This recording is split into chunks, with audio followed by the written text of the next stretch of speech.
Les dessous de l'immobilier en Estrie au 1077 Estrie. Voici Jean-François Bérubé et ses collaborateurs. Bonjour tout le monde. Aujourd'hui à l'émission Les dessous de l'immobilier en Estrie, j'ai le plaisir d'accueillir M. Jean-François Tremblay, fondateur de l'Institut québécois du logement ainsi qu'associé chez Domicile Fixe.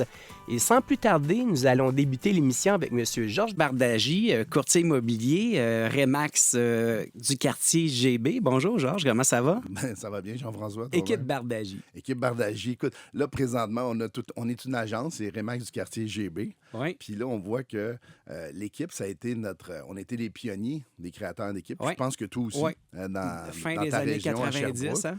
Exactement. On voyait pas tellement ça, Non. des équipes. Mais là, oui, tout à fait, on est un bon groupe. Georges, je sais que tu es sollicité. On a beaucoup de monde, des gens qui veulent t'avoir aux podcasts, aux émissions. Merci d'avoir pris le temps de te déplacer. Pour, Toujours un plaisir. J'ai beaucoup plus grand respect, autant pour ta pratique que pour ce que tu es en train de faire, en train de parler d'immobilier, puis d'éduquer les gens, vulgariser le sujet de la bonne façon. Puis ça me fait C'est toujours notre plaisir. passion. Georges, en fait, est-ce que tu serais d'accord avec moi si on disait que l'immobilier, c'est le courtage immobilier, c'est une forte image, mais qui ne représente pas toujours la réalité? C'est tout à fait vrai. En fait, les gens nous voient à quelques occasions. Alors, souvent, ils ont vu une publicité ou ils ont eu une référence d'un autre client, peu importe la façon où ils ont été sollicités. Et là, le courtier va les voir. Je veux vendre ma propriété, fait le tour de la propriété, fait l'évaluation.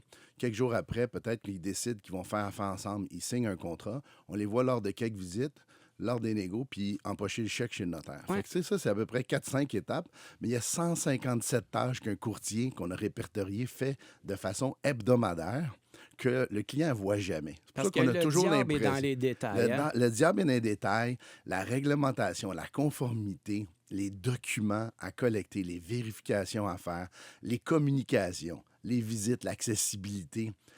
C'est plein de petites choses qui sont mises bout à bout qui font en sorte que ça reste un métier très occupé. Mais la perception du client, c'est que on fait un gros chèque pour pas beaucoup de travail. Mais si vous voulez savoir si un courtier immobilier travaille vraiment puis quelles sont ses vraies tâches, parlez pas à eux parce que souvent, eux, ils ont tendance à en mettre un peu plus. C'est des vendeurs, on va dire. Mais parlez à leurs conjoints, parlez à leurs enfants. Vous allez voir que les courtiers immobiliers, ils en font pas mal dans une semaine.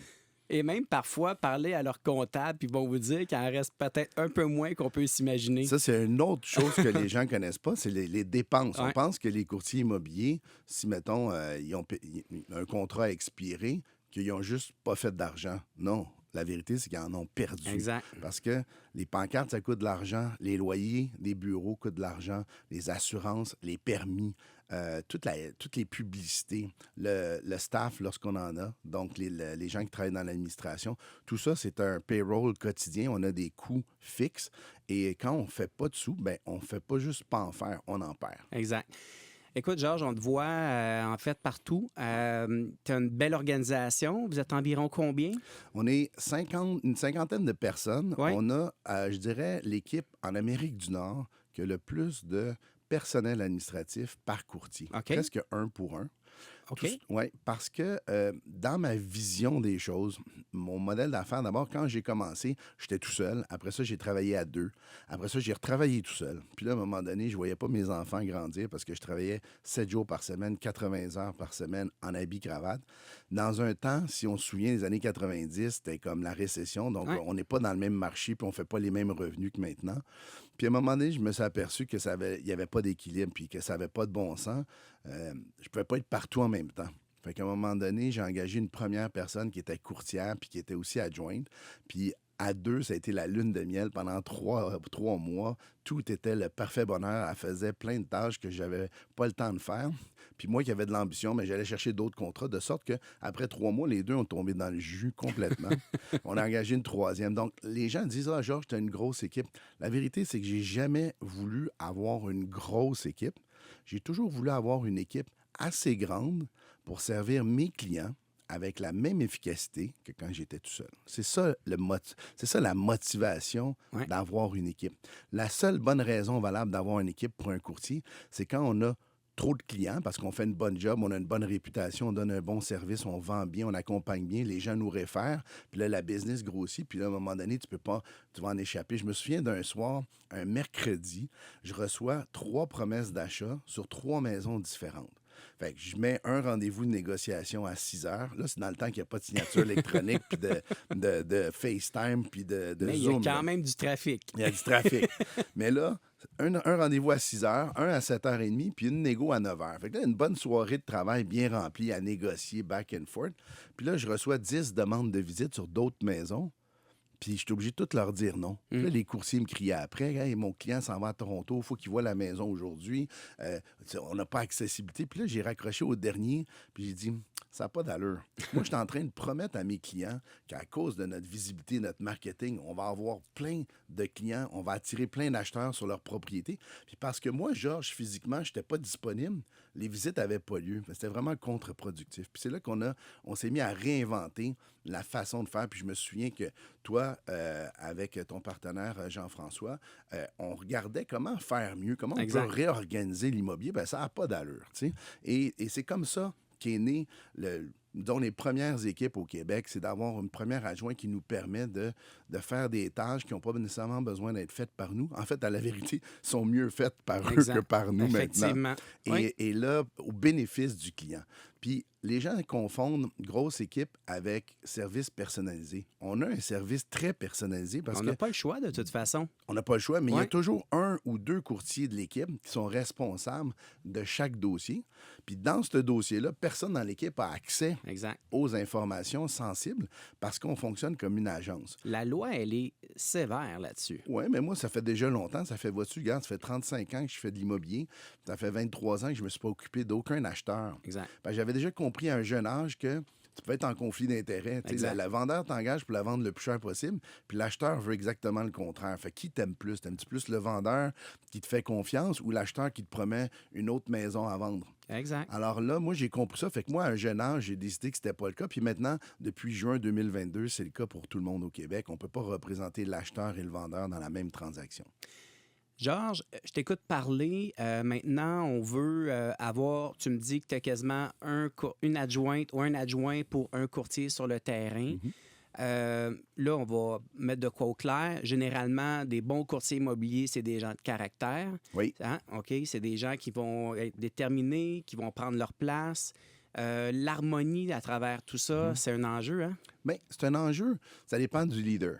Hein? Ouais. Si on a des équipes où on a un courtier, parce que j'en coach 53 leaders d'équipe au Québec, toutes bannières confondues, puis quand ils viennent me voir, c'est un peu ça. Eux, c'est des très bons courtiers ou courtières.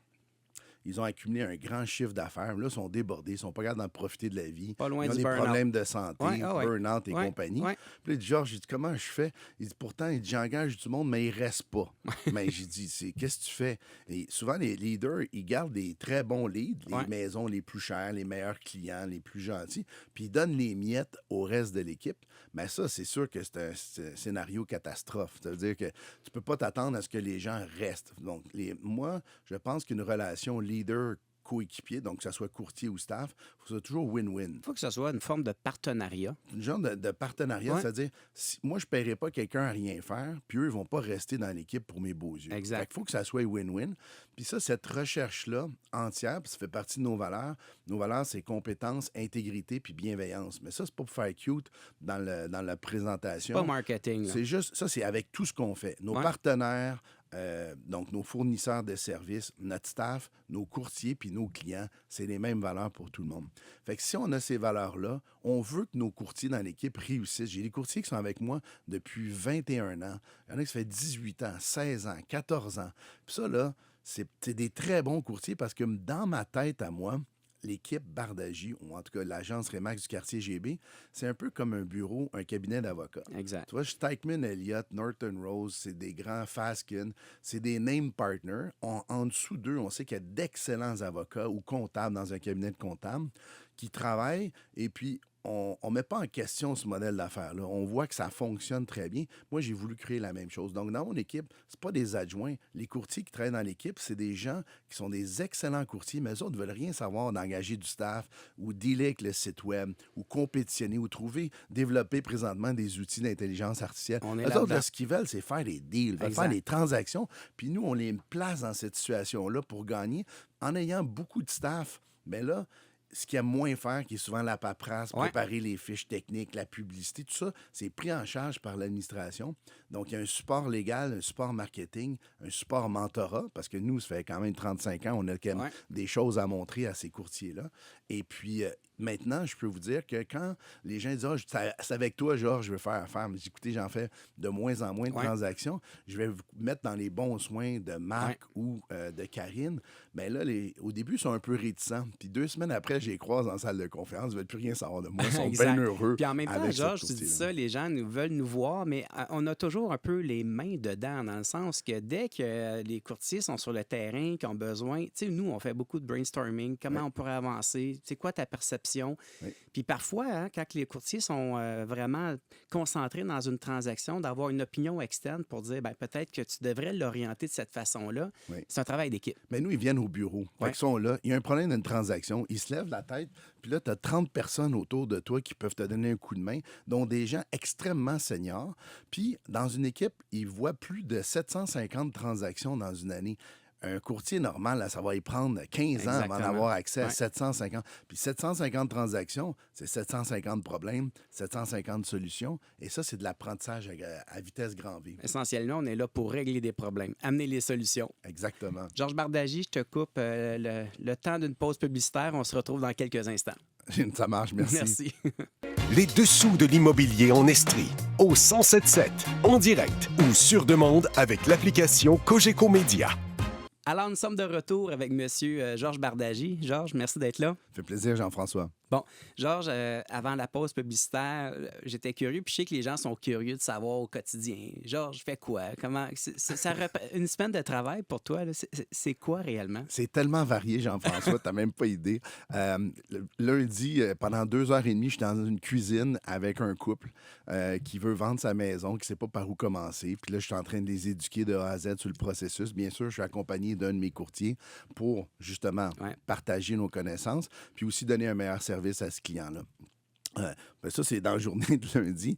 Le mardi, je suis en meeting. Aujourd'hui, je fais de la radio. Hier, je faisais des vidéos pour nourrir les médias sociaux. Ouais. Parce que là, il faut savoir que c'est ma fille qui est en charge du marketing dans notre équipe présentement. Wow. Donc, elle se gêne pas à me mettre à contribution. Alors, on fait ça. Qu'est-ce que je fais aussi? On fait des réunions stratégiques. On commence déjà à regarder le budget de vente pour l'année prochaine. Ouais. Donc, on est en septembre. On commence à regarder pour 2026. Ensuite de ça, on regarde les outils d'intelligence artificielle. C'est où qu'on peut faire des gains de productivité tout de suite parce que c'est tellement vaste, bébé-là. C'est comme quand l'Internet est arrivé la première fois ou à chaque fois qu'il y a de la technologie qui rentre dans nos vies, on a toujours la peur de manquer le bateau. Puis là, je pense que tous ceux qui vendent l'intelligence artificielle sont bons à créer cette peur of missing out. Là. Ouais. Et puis... Mais Georges, tu me parles de technologie, là. Comment tu vois ça, l'avènement des nouvelles technologies? Je vois ça comme une route qui dans une route de campagne en Estrie, là, toi puis moi, il va On a un souvent. peu, ouais. Fait que, tu sais, la route, elle tourne un peu, là. Qu'est-ce que tu fais? Tu mets-tu le frein à bras puis tu fais un demi-tour? Non, tu fais juste tourner le volant un petit peu. Puis là, tourne l'autre bord, tu tournes le volant. Fait que pour moi, là, la technologie, c'est tu t'ajustes, tu tournes le volant. Ouais. Tu sais, il y a eu plein d'avènements en 35 ans où la technologie n'a pas arrêté d'avancer, puis c'est pas à veille d'arrêter. Puis si ça se trouve, ça va de plus en plus vite. Des fois, on instaure quelque chose, puis un an après, c'est désuet. Parce Puis- qu'un des plus grands bouleversements, ça a été l'arrivée d'Internet, en fait, dans l'immobilier. Puis les gens disent, partout les ailleurs. courtiers immobiliers vont disparaître, Ouais, les exact, gens vont avoir exact. accès aux propriétés tout seul. Ouais. Comme si le courtier immobilier, tout ce qu'il faisait, c'était de trouver la propriété. On sait très bien que c'est faux. Il y a un accompagnement à toutes les étapes. Puis c'est rendu plus compliqué de vendre une maison aujourd'hui que ça l'était il y a 35 ans parce que les gens ont accès à plus d'informations, il y a plus de réglementations. On en connaît plus sur les défauts qui peuvent affecter un immeuble. Donc, ce processus-là Et puis, c'est un actif de plus en plus important. On voit que les jeunes ont plus de difficultés à accéder à un immeuble. Donc, ils payent un gros prix, sont plus nerveux, sont plus insécures. Et ça prend quelqu'un de compétent, intègre et bienveillant pour les rassurer. Puis, la technologie, elle nous aide surtout à être plus productifs, plus rapides. Rappelle-toi, on n'avait pas de signature électronique. Ouais. Nous, là, on allait chez les clients en auto, on rencontrait les clients en personne, on montrait les papiers qu'on avait signés avec l'acheteur, 4 copies, pèse fort. Puis là, on sort de là, puis là, j'attends dans mon auto que le courtier, vendeur et son client décident de qu'est-ce qu'ils vont faire, quel contre-offre. Puis là, une demi-heure ou 45 minutes à moins 20 dehors, il vient me voir dans l'auto et me dit finalement, ils vont dormir là-dessus. Retourne-toi-en chez vous. Tu sais, il me dit, vous n'avez aucune idée, les jeunes courtiers, de quoi ça avait de l'air. Mais moi, je le sais. Mais il y a une chose qui n'a pas changé. Moi, je me souviens, Georges, qu'on voulait faire signer par fax puis on envoyait nos clients au dépanneur. Oui, entre autres, ou à la réception d'un hôtel en Italie. Une client faisait le tour de l'Italie pendant une négo, puis Dieu sait qu'il y en avait des contre-offres dans le temps. Ouais. Une contre-offre à Rome, une contre-offre à Milan, une contre-offre à Cap. Hey, my God. Là, ça rentrait tout croche dans le fax de l'hôtel. Les gens répondaient en italien. Pronto. On est-tu si vieux que ça? Ben oui, on est là. On est rendu là. Mais ça pour dire que y a une chose qui n'a pas changé avec toute la technologie du monde. L'acheteur, il pense toujours qu'il paye trop cher, puis le vendeur, il pense toujours qu'il vend pas assez cher. Puis nous, on est entre les deux à gérer les attentes. Fait qu'il y a des choses qui ne changent pas. Mais la technologie, je pense que c'est toujours de l'adopter tranquillement, de voir ce qui marche. Nous, comme leader d'équipe, il ne faut pas se lancer trop vite. Moi, j'étais le premier à avoir des codes QR ces enseignes il y a 10 ans, alors que personne n'avait la fameuse application. Il y avait moins de 5 % qui l'avaient pour scanner le code. Ouais. Alors maintenant, tu scannes avec ton appareil photo, ça se fait tout de suite. Là, il y en a partout des codes QR. Fait que c'était comme trop en avant de mon temps. J'ai mis 50 000 $ sur un chatbot pour avoir un robot conversationnel, là, pour reprendre le bon terme français, qui allait parler aux clients directement quand ils contactaient notre site web, même la nuit. Mais ça aurait pris des années de conversation en français pour pouvoir le rendre.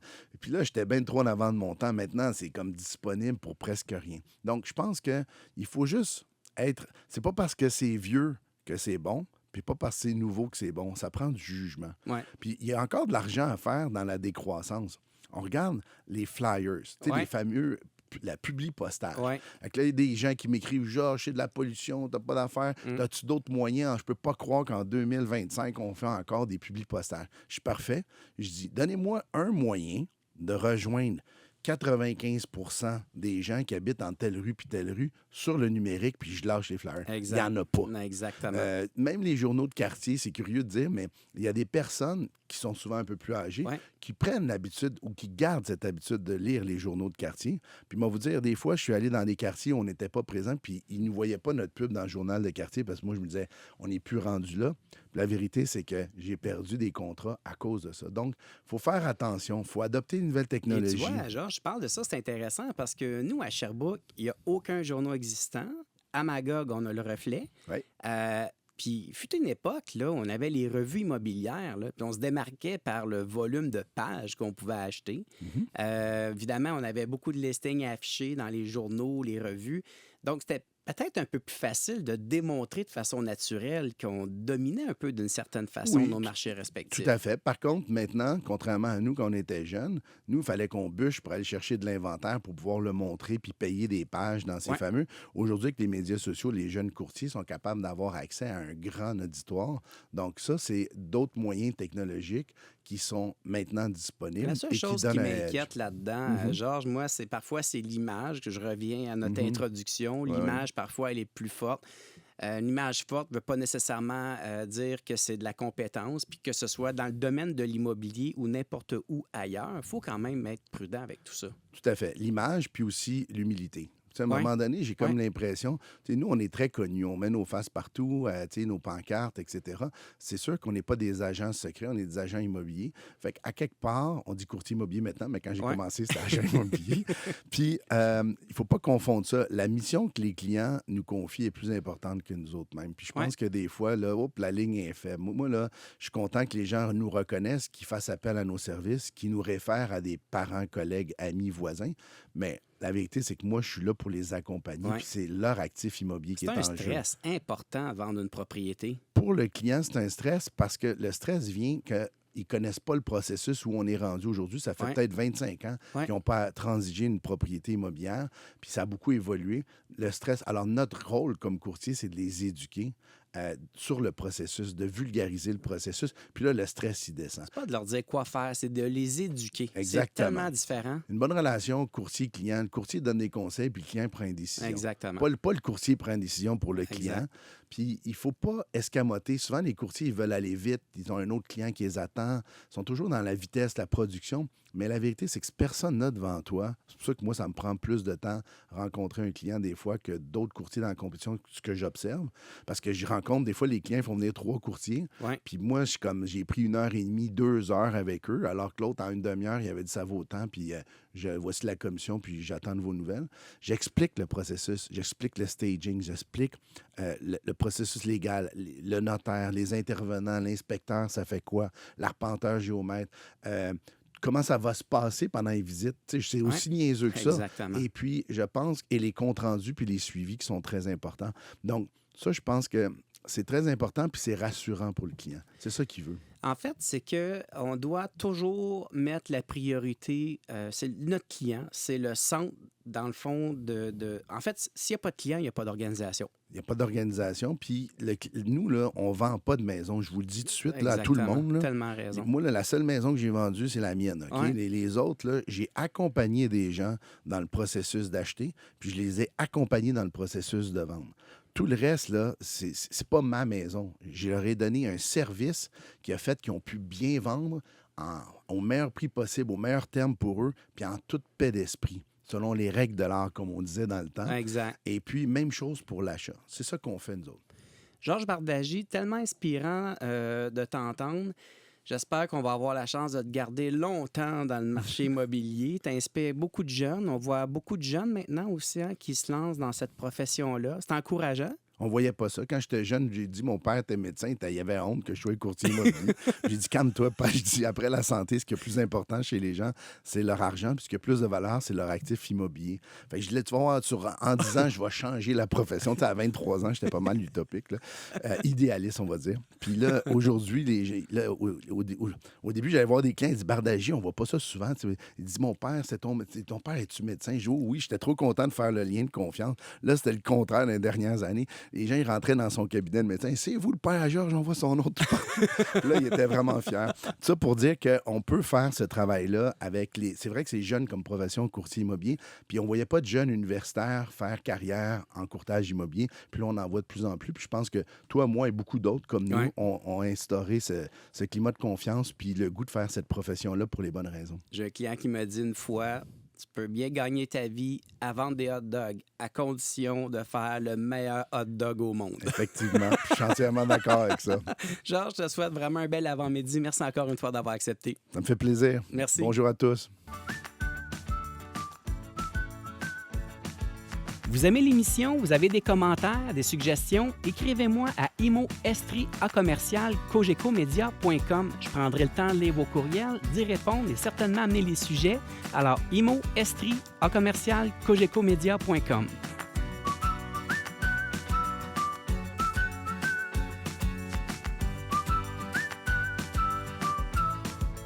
Bonjour tout le monde. Aujourd'hui, nous sommes avec Monsieur Jean-François Tremblay, fondateur de l'Institut québécois du logement et associé chez Domicile Fixe, un habitué à l'émission. Bonjour, comment ça va? Merci de la réinvitation, Jean-François. Bon, on a eu du fun la dernière fois. Beaucoup de fun. Et c'est surtout, en fait, ton côté extraverti de ton interprétation de l'immobilier que je trouve fascinant parce que tu fais partie de ceux qui sortent des sentiers battus. Est-ce que je me trompe? Je pense pas. C'est de la même qu'on m'identifie, du moins. Oui, c'est ça. Hein? Est-ce qu'à l'occasion, la façon de voir les choses, les interpréter, t'ennuie ou... Ben oui, tout le Ouais. temps. En fait, je pense que le fait de voir les choses différemment et des militer, parce Ouais. que moi, je fais pas juste le dire, je le milite aussi, j'avance là-dedans. Je pense que des fois, je deviens quasiment un activiste de l'immobilier puis de ça. tu sais. Oui, c'est comme ça que je te sens. Quand j'ai commencé le projet de domicile fixe, là, la première affaire que le monde me disait, ben ça se fera pas. Tu sais, ça marche pas. Puis là, je me disais, pourquoi? Pourquoi on peut pas faire du logement abordable? Tu sais, ça peut-tu vraiment être abordable? Puis, mais non, gars, ça passera pas, ça. Pourquoi? Ben, parce que, puis là, j'étais comme, non, ça ne marche pas, cette réponse-là. Et le fait d'être entêté et aussi probablement le fait d'avoir pas d'antériorité dans ce segment de marché-là me mener à défoncer des portes puis de me rendre à des étapes où on n'aurait jamais été avec l'Ordre des architectes du Québec, avec la RBQ, avec l'Ordre des évaluateurs agréés qui sont en arrière de moi, qui maintenant voient les projets puis comprennent ce qu'on fait et débloquent des affaires. Fait qu'en ce moment, je pense que je suis en train de défricher le chemin pour d'autres personnes qui voudraient le faire.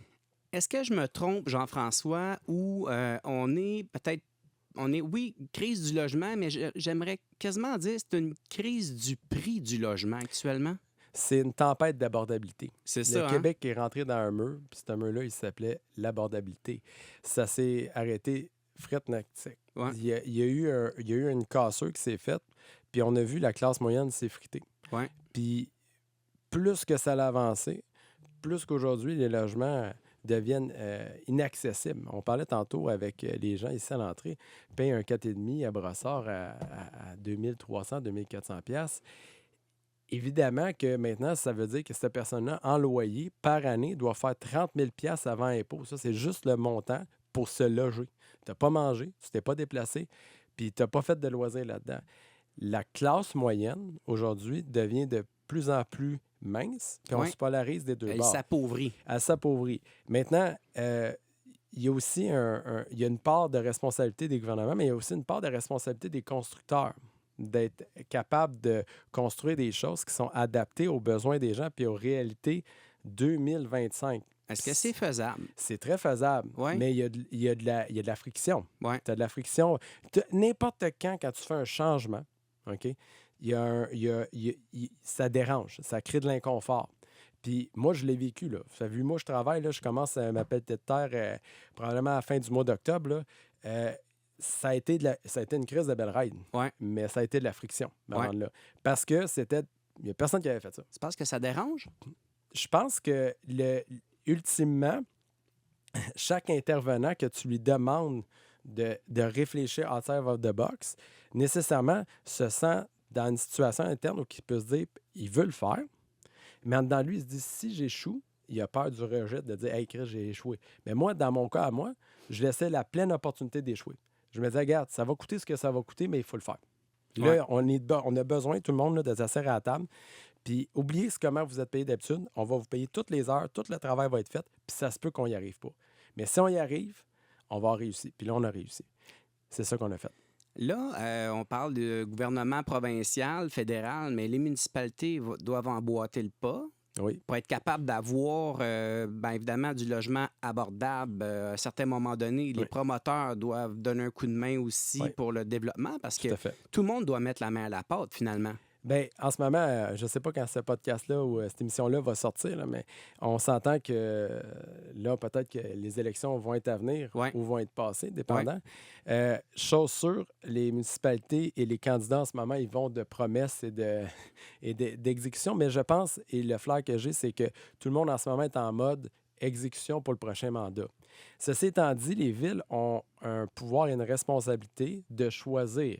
Le projet vient vers eux. Ils ont dans les mains l'opportunité de mettre des freins à des projets qui ne répondent pas aux besoins de leur communauté et ils devraient le faire. Et de l'autre côté, ils ont aussi l'opportunité d'ouvrir la porte à des projets qui répondent à ces besoins-là.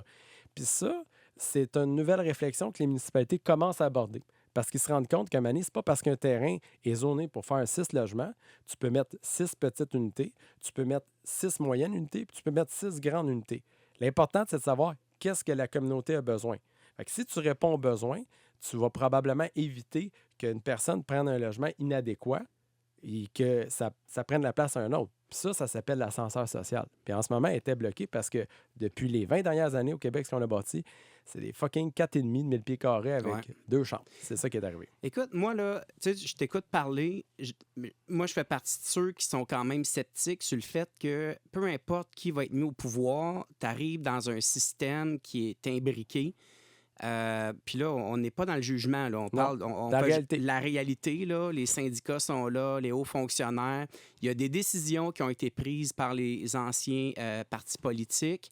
Puis ça se fait pas... on ne tourne pas ça sur un dissous. Là. C'est des longs processus. Des réalités. L'urbanisme est en place. Écoute, puis là, on voit, puis probablement une des difficultés qu'on a, c'est que j'ai l'impression que le marché évolue d'une façon tellement rapide que d'avoir des visions sur des moyens termes, c'est devenu vraiment difficile. Ça prend plus de flexibilité, finalement. Bien, ils n'ont pas le choix parce que, premièrement, aujourd'hui, on est dans une ère où que les politiciens font un mandat, espèrent faire un deuxième mandat. Fait que déjà, il y a un reset qui se passe aux 4 ans. Exact. Ça, c'est déjà un début de la problématique. Deuxième problématique que tu as bien nommée, c'est que même s'il y a un nouveau parti qui rentre en place, on parle au niveau municipal, il y a un système qui est déjà établi. Il y a des projets qui sont déjà up and running. Il y a des lois, des façons de faire qui étaient déjà établies. Fait que de changer ça, c'est un aria. Maintenant, ça prend des politiciens qui ont du leadership. Ouais. C'est une des problématiques dans la municipalité, c'est que souvent, on n'a pas des politiciens qui ont beaucoup de leadership.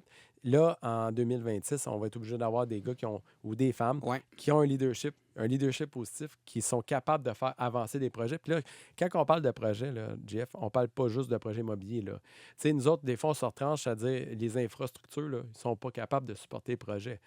Mais ça ne s'est pas passé hier, là, les tuyaux. Là, ça fait 20 ans qu'il fallait qu'ils soient changés, là, Christian. Ouais. Comment ça que ça n'a pas été fait? Ouais. Ça n'a pas été fait parce qu'il n'y a pas eu de courage politique. Ça Ouais. n'a pas été fait parce que c'est de la merde changer une toiture sur une maison. Tu as mieux changer ta chambre de bain que faire ta toiture parce que c'est moins beau. Mais faire tes infras, t'as mieux, tu ne les vois pas. C'est pas sexy. C'est pas sexy de faire passer un 40-50 millions pour faire un tronçon de route. Par contre, à court moyen terme, là, en ce moment, ça a briqué aux 4 roues parce que les villes sont plus capables. Prenons l'exemple de Lévis. Ouais. Je ne veux pas la nommer, mais c'est fait. Genre, Lévis, ça a été juste du découragement politique. Ça a été c'est des gens qui se sont crissés la tête dans le sable pendant des années. Puis là, il y a eu un maire mané qui s'est réveillé, hey, on va faire du développement. Puis ça a lancé des mauvais signaux. Ils ne savaient même pas ce qu'il y avait dans la terre. Puis il y a du monde qui a acheté des terrains. Ils ont commencé des développements. Pow! Ça a arrêté, fret, net, sec. Plus capable, les infos pas capables de supporter ça. Laval, c'est la même chose. Tu as des boulevards qui ont 5 ans d'âge, le zonage est changé. Exact. Ils veulent monter des tours, la demande est là, mais ça, on met une tour, ça refoule. Exact. Fait que, mais c'est là que tu vois la complexité de tout ça. Il y a l'ingénierie, tu as l'environnement, l'augmentation de la population. Moi, je le vois, là, c'est un défi important. À tous les jours. Puis là, je vois maintenant, là, on voit souvent ça là, dans les médias, là, que le maire ou les responsables sont le paratonnerre. Oui, effectivement, sont le paratonnerre. Ils ramassent la marde des autres. Puis probablement qu'il y a de l'incompétence globalisée. Là, mais... Puis un manque de communication. Tu sais, à un moment donné, c'est peut-être... tu sais, je ne veux pas paraître sinistre là-dedans, mais je me dis, quand quelqu'un a annoncé qu'on pouvait dézoner tel terrain puis qu'on pouvait avancer, puis là, moi, c'est pas mon cas, mais c'est des histoires que j'entends, que ce soit dans le marché spéculatif ou en marché spéculatif, y a-tu quelqu'un qui a été voir au service du génie ou aux infrastructures poser la question si ça se faisait? Ouais. Tu sais, c'est comme à un moment donné, c'est comme... Puis en même temps, je te dis, des fois, juste d'avoir une réponse, c'est pas facile non plus. Là. C'est pas facile. Pas toujours à la bonne porte. Puis des fois, ils l'ont pas. Ouais, c'est ça qui est très intéressant dans l'histoire. Raison. On se ramasse dans des villes, là, Trois-Rivières, je vais pas la nommer, bon, c'est fait. À un moment donné, je pense qu'eux autres même n'étaient pas au courant de l'ensemble de l'état de leur réseau. Y a-tu trop de planification? Y a-tu trop de normes? Je pense pas. Je pense que c'est correct qu'au Québec qu'on norme les choses. Moi, je suis pas. Je comprends que les gens, il y a beaucoup de libertariens qui on veut enlever ça. Je pense qu'au Québec, on s'est mis en place un filet social. On s'est mis en place des garde-fous. Prenons l'exemple de ce qui se passe aux États-Unis. C'est pas rose, là. Tu comprends? Des fois, j'aime mieux être positionné dans un système où on est peut-être une petite bit plus normé. Ouais. Mais il faut trouver la façon dans le leadership pour appliquer ces dites normes-là. T'as raison. Parce que souvent, on se ramasse à avoir des interprétations, des demi-interprétations encore, alors qu'il y a des corps normatifs super clairs. Et je pense que ça, au Québec, c'est une forme de problème, puis ça ramène à l'incompétence. Tu as raison. Il faut avoir des gens qui sont capables d'appliquer les règles qu'on met en place. Ça va de soi aussi. Jean-François Tremblay, on était supposé de parler de ton projet Domicile fixe. On va prendre une pause publicitaire, puis on va essayer de se concentrer toutes les deux au sujet. C'est un sujet qui m'anime beaucoup. Là, On se retrouve dans quelques instants. Les dessous de l'immobilier en Estrie, au 107.7, en direct ou sur demande avec l'application Cogeco Média. Alors, nous sommes de retour avec M. Jean-François Tremblay, fondateur de l'Institut québécois du logement et associé chez Domicile Fixe. Merci, Jean-François, d'être là. Merci encore de l'invitation. Jean-François, on s'est égaré un peu parce qu'on on aime ça, hein, s'emballer. Oui. J'aime ça parler avec lui. Il est bon. Dis-moi, Domicile Fixe, là, moi, je veux savoir, écoute, ça a commencé comment tout ça? Écoute, c'est un projet qui dormait dans les cartons, puis que il y a 1 million de raisons que je n'aimerais pas ici. En revenant d'un voyage que j'ai fait au Pérou cet hiver, j'ai été à même de constater que là-bas, il y avait une solution étrange, mais quand même une solution à leur itinérance. Puis moi, quand j'étais jeune, ma mère me disait, hey, c'est pas le Pérou. Tu sais, quand elle voulait dire, là, ferme ta gueule, là, t'en as assez. Là, elle me comparait ça. Il y avait 2 comparaisons de ma mère, le Club Med puis le Pérou. Là. Fait que quand c'était de la merde, c'était le Pérou. Puis quand c'était trop beau, là, regarde, on ne pas Club Med, là, tu sais. Fait que là, je savais que, tu sais, j'en demandais trop. Mais au final, quand j'étais au Pérou, je me suis rendu compte que là-bas, il y avait un bidonville qui s'appelait El Villa Salvador. Okay, qui était issu d'une immigration de masse du Salvador. Okay. Et puis, c'est un bidonville qui a gagné des prix pour la résilience. Okay. Et puis, moi, j'ai négocié avec ma blonde, qui, elle, avait un plan de match bien établi sur notre voyage au Pérou. OK, c'était pas Club Med. C'était pas Club Med. Elle avait fait une version peut-être plus Club Med. Fait que là, j'ai comme convaincu d'aller voir un bidonville. Fait que, la dernière journée. Fait qu'on a payé un montant pour aller voir une ONG, puis on s'est ramassé là avec de la sécurité, puis une petite vanne dans un bidonville. OK. Parce que il y a un gars dans l'avion, j'avais fait le tour de l'avion, puis il y avait un médecin sans frontières à côté de moi qui me contait que là-bas, il avait solutionné ça. Puis je ne croyais pas. Fait que là, je me dis, hey, est-ce que tant qu'à être là, m'aller voir. Je suis revenu avec l'idée que, attends 2 minutes, là. PO, ils ont trouvé une solution, les autres, là. Tu sais, je veux dire, il y a comme une marge entre le Québec et le Pérou. Tu sais, qu'est-ce qui ne marche pas? Là? Qu'est-ce qu'on a échappé? Fait que, puis, au final, moi, j'avais un développement à Saint-Jean où j'avais un centre de jour. Je loue un de mes bâtiments, un centre de jour, donc un centre en itinérance. Puis là, ce projet-là vient à terme. Il va falloir que je mette les bâtiments à terre, puis qu'on bâtisse des logements qui vont être destinés aux familles et au hors-marché spéculatif. On va vendre ces bâtiments-là à un organisme d'habitation. OK. Mais il fallait quand même que je déplace le centre de jour.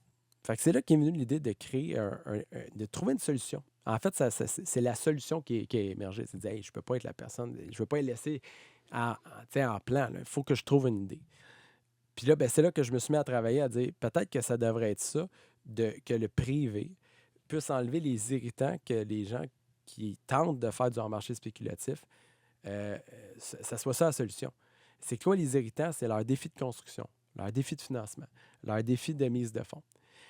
Fait que je me suis mis à tout rebasser ça dans ma tête, à travailler des gros spécialistes, à faire de la recherche là-dessus, à m'informer c'était quoi. J'ai commandé tous les livres qui existent sur l'itinérance au Québec, mais au Canada, dans le monde. J'ai été à Los Angeles. On a été voir c'était quoi là-bas, genre pour voir c'était quoi. Tu avais besoin d'être inspiré. Oui. Puis je pense que il y a des choses qui se font de magnifiques ici à Montréal. Ouais. Les régions au Québec n'étaient pas prêtes à recevoir l'itinérance. Ils sont prises avec ça. Dans tous les cas, on délègue la construction d'immeubles et le développement d'immeubles à des gens qui opèrent des humains. Okay. C'est comme si on demandait demain matin à des médecins de dire là, il va falloir construire des hôpitaux. Et puis là, on aurait un échec. Puis quand on les reverrait, ces gens-là, on dirait ils sont donc ben pas bons. Mais c'est normal, c'est des médecins. Ouais. Puis de demander à des médecins autre chose que d'opérer des humains, on arriverait à un échec, on n'aurait pas de spécialité. Fait que moi, je me suis dit, peut-être que ma job puis ma vocation, c'est peut-être d'amener une solution pour ces gens-là qui veulent créer des immeubles en marché spéculatif parce que j'y crois. Ouais.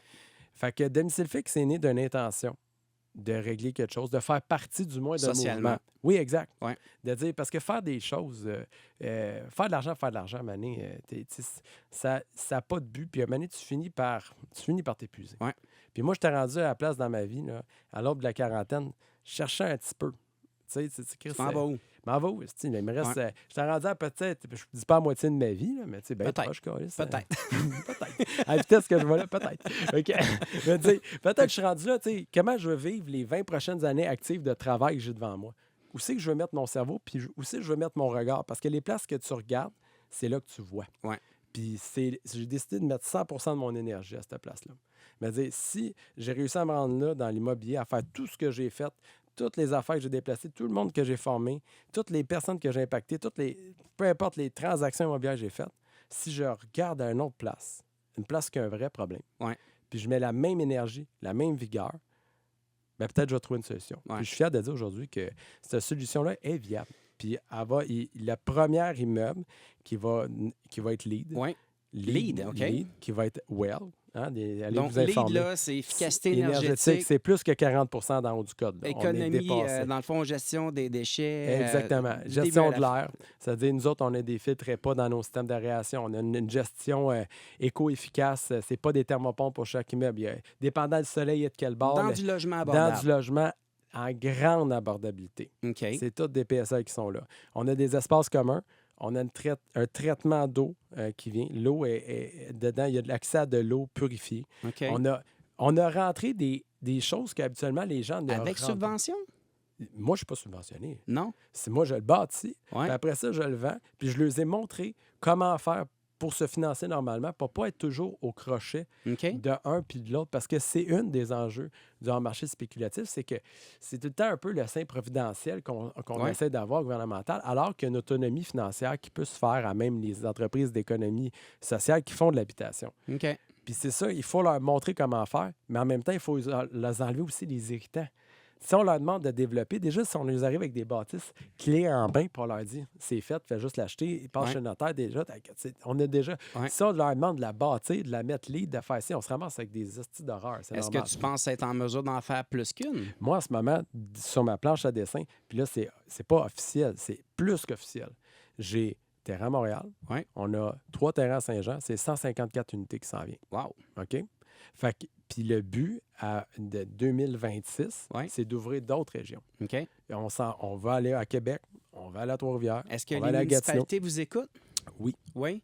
Oui, honnêtement, parce que je pense que notre talk, c'est celui de dire il y a une efficacité, il y a une rentabilité, il y a un impact communautaire tangible. C'est ce point-là qui est important. Ouais. Là. C'est nous, là, on prend la liste des PSL qui est souvent à Saint-Jean, c'est plusieurs centaines de personnes, cette liste-là. Là. Puis on les prend, puis on leur donne accès à du logement subventionné qu'ils n'auraient pas eu ailleurs. OK.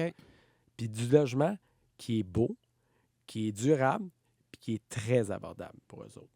Fait que ça, c'est du jamais vu. Fait que les municipalités, bien, c'est sûr que pour eux autres, n'importe quel politicien, n'importe quelle personne qui est sensible à la situation voit ça, fait comme c'est une solution. Et c'en est une.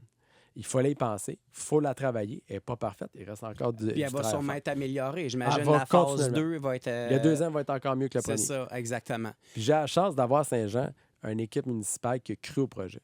Puis c'est ça qui est la force que Saint-Jean a eue.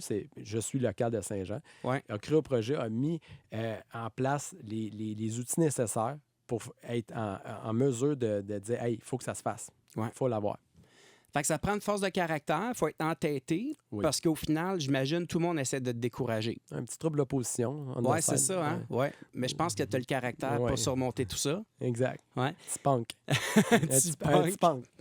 à l'aube de la quarantaine. Ouais, un petit punk de la quarantaine. Mais je vais m'adoucir. Tu penses? Ben, j'espère. J'ai un doute. Non. J'espère pas. Il faudrait que ça continue de même, Chris. Jean-François Tremblay, vraiment, je te remercie de t'être déplacé pour venir nous partager C'est un honneur, man. tes idées colorées. Parce que ce qu'on veut, en fait, c'est d'influencer, Ouais. d'amener les gens à comprendre qu'il faut sortir des terrains battus. Puis même qu'à l'occasion, c'est comme ça qu'on va se démarquer puis qu'on va créer notre succès. Ben moi, j'espère que mon projet, ça ne sera pas une finalité. Ouais. Je ne veux pas avoir... J'espère ne pas être le plus gros de mon idée. Alors écoute, j'espère qu'on aura l'occasion d'en reparler une fois que la phase 1 sera terminée. 100%. Jean-François Tremblay, fondateur de l'Institut québécois du logement et associé chez Domicile Fixe. Je te remercie beaucoup. Je vais te Merci pour souhaiter un l'opportunité. super bel avant-midi. Ben, à toi aussi. Merci. Bye. C'est déjà ce qui m'a fait à notre émission d'aujourd'hui. Merci beaucoup à mes précieux collaborateurs, M. Georges Bardagy ainsi que Jean-François Tremblay. N'oubliez pas qu'en tout temps, vous pouvez aussi réécouter les dessous de l'immobilier à tout moment sur le site du 1077 Estrie, section rattrapage, ou encore sur l'application Cogeco Média dans l'onglet Balado. Vous avez des questions, des commentaires, n'hésitez pas à m'écrire directement par courriel à imoestri@cogecomedia.com. Merci beaucoup à mon ami Gilbert à la console. On se retrouve samedi prochain dès 11h pour une nouvelle émission. D'ici là, je vous laisse entre les mains de Priscilla Quirion qui vous accompagnera cet après-midi avec les classiques 80-90. Les dessous de l'immobilier en Estrie. Une présentation de Cher au vent, créateur de votre extérieur depuis 1981. Rattrapez l'émission en balado au fm1077.ca.